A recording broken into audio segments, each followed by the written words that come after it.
At 2:48 a.m., a big secret mission started in the streets of Ouagadougou.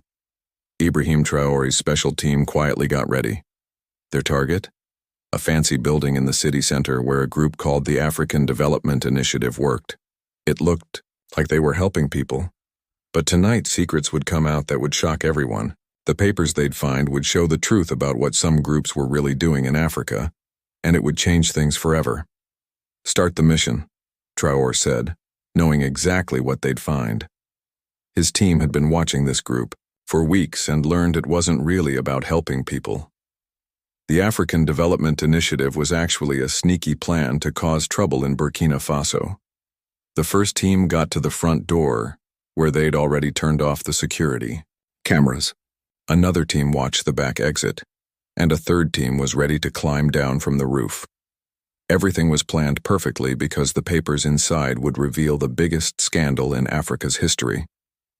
The first soldiers who went inside were shocked. Instead of stuff you'd expect in an aid office, they saw maps of Burkina Faso's military bases on the walls. There were files with pictures and personal details about government officials.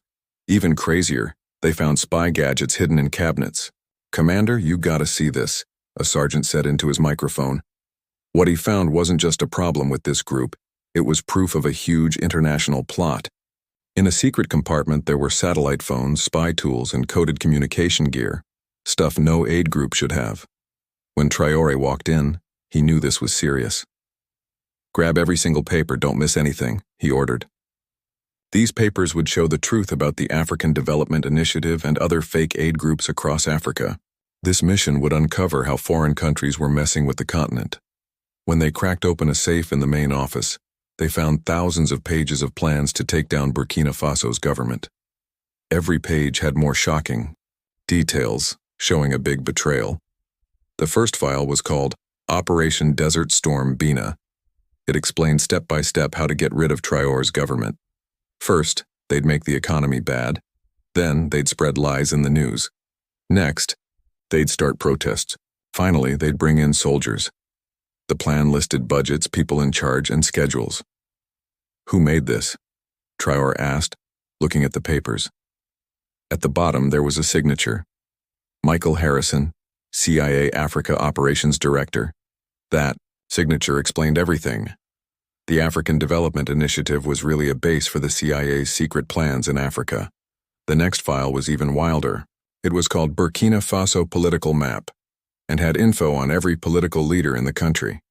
It listed their weaknesses, money problems, family details, and even old scandals, stuff to blackmail them. Traoré's own file was huge, labeled Target Number 1. It had details about his daily life, favorite foods, friends, and even childhood memories. This kind of info could only come from years of spying. "Look at this, Commander," an officer said, holding a new file called Local Assets. This one was a huge shock. It listed local people in Burkina Faso working for the CIA, business people, teachers, journalists, and even some government workers.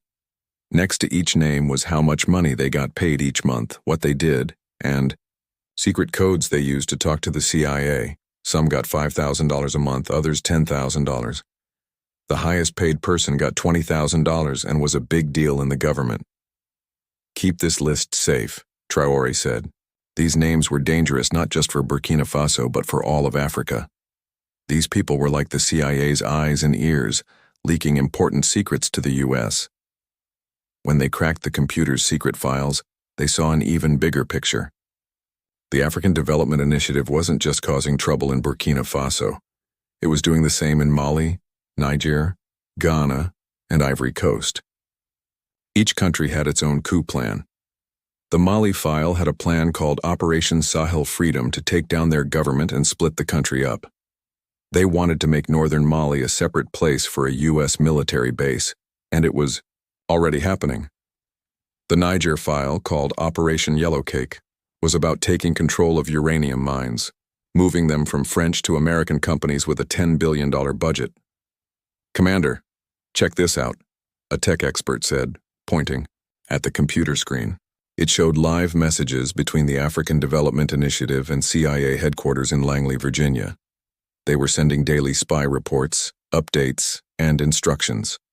The latest message, from 3 hours ago, said, "Traoré has moved. Speed up the plan." This showed the group knew Traoré was onto them, meaning spies in the government were active and reporting every move to the CIA.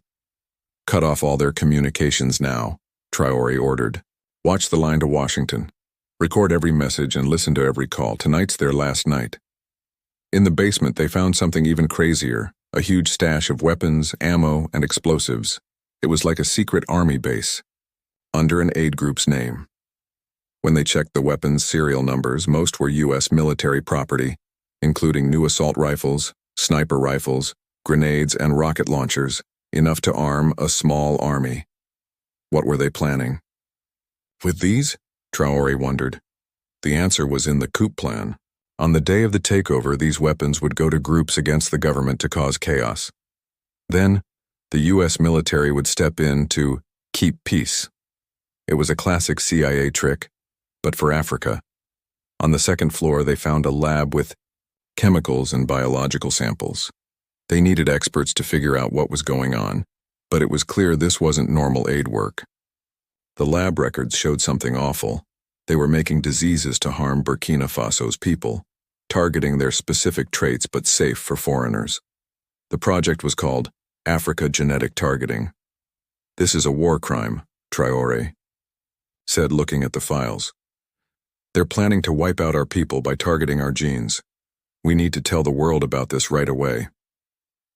Upstairs, they found a media center where fake news about Burkina Faso was being made. They were running social media scams and campaigns to trick people. Thousands of fake accounts were spreading lies. A plan called Operation Truth Killer was about ruining Traoré's reputation with fake scandals, like saying he stole millions, or that the economy was collapsing. These lies were ready to be sent to big news outlets. "So this is how they've been lying about us," Traoré said, mad. "They try to ruin every good thing we do, but their games are over now." Among the money papers, they found who was paying for this: big U.S. foundations, European aid groups, and even some famous names were sending money to the African Development Initiative. The biggest donor was the Freedom Foundation, giving $20 million a year. It was run by former CIA bosses, Pentagon, officials, and weapons company owners. The second biggest was a group called Democracy Export Institute, paying $15 million for the Burkina Faso plan under the name Spreading Democracy in Africa. "Follow this money," Traoré told his money expert. "Find out where every cent went, who spent it, and who got it. We'll expose this whole money network." The employee files showed who really worked there. People pretending to be aid workers were actually trained spies and military experts. The director, David Miller, was a former Navy SEAL who did secret missions in Afghanistan and Iraq. The program coordinator, Sarah Johnson, was a CIA agent who worked in Congo, Sudan, and Somalia. She came to Burkina Faso pretending to be an aid worker. "Arrest them all," Traoré ordered. "But first find out who they were talking to and who gave them orders. We'll uncover this whole network." By 6 a.m., the mission was done. They'd taken tons of papers, hundreds of files, and thousands of digital records from the African Development Initiative building. This stuff would reveal the biggest spy scandal in Africa's history. Traoré called an emergency press conference at 10 a.m. at the presidential palace with all local and international news people there. "Dear people in the world," Traoré began. "Tonight we uncovered the biggest spy operation in Burkina Faso's history. We shut down a group pretending to help, but really trying to ruin our country." He handed out copies of the papers to the reporters. They were shocked as they read them. These papers were a warning not just for Burkina Faso but for all of Africa. This so-called aid group, African Development Initiative, was really a CIA base to mess up our country, overthrow our government, and steal our resources, Traoré said. "But their games are done." Reporters started asking questions. "Archive?" BBC reporter asked. "Can you prove this?" Traoré showed the CIA-signed papers. A CNN reporter said, "America says this isn't true." Traoré replied, "The papers are right there." Their lies don't work anymore. An Al Jazeera reporter asked, "Are there operations like this in other countries?" Traoré said, "Yes, they're happening all over Africa. We'll expose them all." After the conference, Traoré said the African Development Initiative was shut down, and all its workers were kicked out of the country. He also said other suspicious foreign groups would be checked. The U.S. quickly responded, saying, "We don't agree with these claims. Burkina Faso is hurting democracy." But the papers proved otherwise. France said Burkina Faso was breaking international law by targeting aid groups, but the papers showed French spies were involved too. The African Union said, "We don't support attacks on aid groups. Burkina Faso is moving away from democracy." But it was clear some European countries supported the operation. African countries had different reactions. Ghana's president said, "We support Traoré. Foreign meddling in Africa must stop." Mali's leader said, "We need to check for these operations here too." Niger's president said, "These papers opened Africa's eyes. We know their tricks now." Senegal's leader said, "All African countries should team up on this." On social media, our African development scandal was trending. Millions of Africans supported the mission, saying things like, "Finally, the truth is out. Africa is waking up." In Western countries, people spread messages calling Traoré a dictator and saying Burkina Faso's democracy was in danger. But Africans weren't falling for it this time. After shutting down the African Development Initiative, other groups got nervous. Many said they were stopping their work for transparency, but really, they were scared of getting caught. Traoré said, "This is just the start. We'll check every suspicious group in our country. We'll clean Africa of spies." After that, lots of foreign groups left Burkina Faso, saying it was for safety, but really they were scared of being exposed. The seized papers were sent to the African Union, which held an emergency meeting. They decided to fight foreign meddling together.